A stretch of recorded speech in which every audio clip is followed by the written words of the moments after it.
This is our runway 27, that is 270 to west, on which we will be taking off and landing. Now, after we take off, we go due west over the Arabian Sea, about for 5 nautical miles. Then we will take a turn, that is heading change to approximately 160, come south. Then we will change the heading to 090, go parallel and opposite to the runway, come over the New Bombay. Then when we are 10 to 12 nautical miles from the runway touchdown, we will again change our heading. Let's say this is the center line of the runway 270, and we need to intercept that at around 30 to 40 degrees. So this is 270, this is 270. So we will be intercepting that somewhere like this, and this will be our intercept angle of 40 degrees, let us say. So 270 plus 40, so this will be a heading of 310. Okay, now let us look at this again. We come on 27, 10 to 160 heading, then 090, then we will turn at around 10 to 12 to 14 nautical miles from the runway touchdown. We will change the heading to 310, and at this point, the instrument landing system will guide the plane to the center line of the runway. Okay, this is Mumbai International. This is our runway 27. This is the international terminal.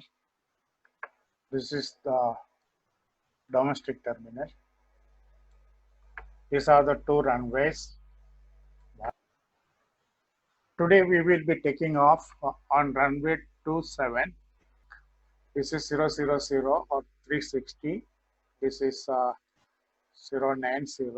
This is 180. This is 270. So we will take off on 27, come out into the Arabian Sea, and about 4-5 nautical miles, we will take a turn of heading to 160, come about 3-4 miles, nautical miles, and then turn to a heading of 090, that is this way, so 090, opposite to 27. This is west, this is east. So come about 12 to 14 nautical miles from the touchdown.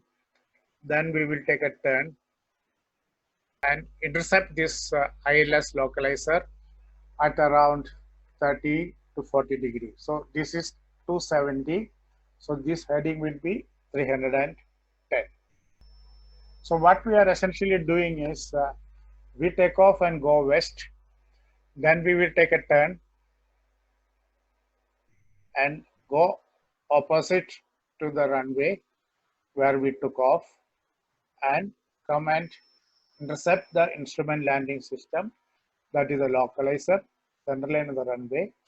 At this point, we will also capture the glide path or the glide slope, which gives the vertical guidance.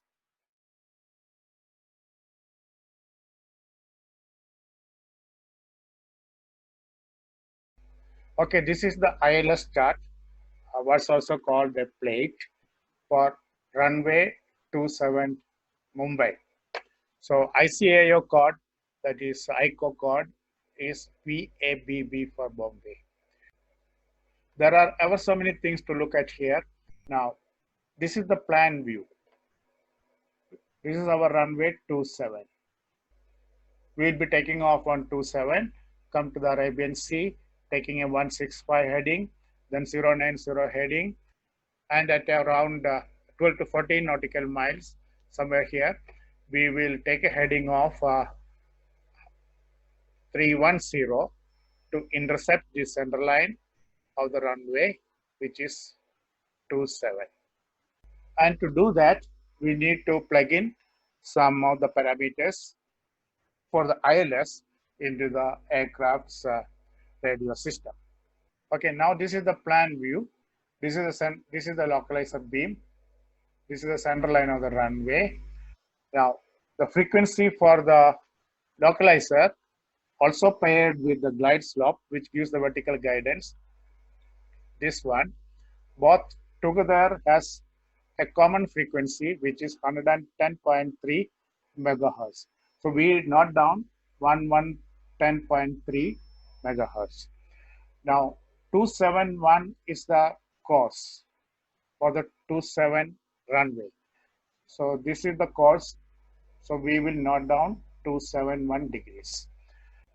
Okay, there are ever so many things here, but we may have to cover that in a separate session.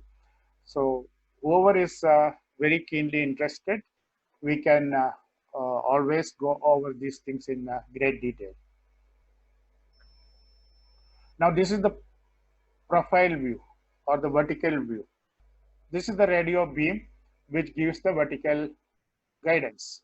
Now for capture of the glide slope at a distance of 9.1 nautical miles, D stands for DME, DME 9.1, we will have to intercept at an altitude of 2,900 feet. So we note down 2,900 feet and a DME of 9.1 in our sheet of paper. Again, this has to be plugged into the aircraft. Now, trigonometrically looking at this, you can see that 9.1 is the horizontal distance. If you add up all these, will come to 9.1. This Maltese cross is the final approach fix. So you at 9.1 nautical miles at 2,900 feet altitude, you at a 3-degree angle at a particular speed, you will touch down precisely at this touchdown point.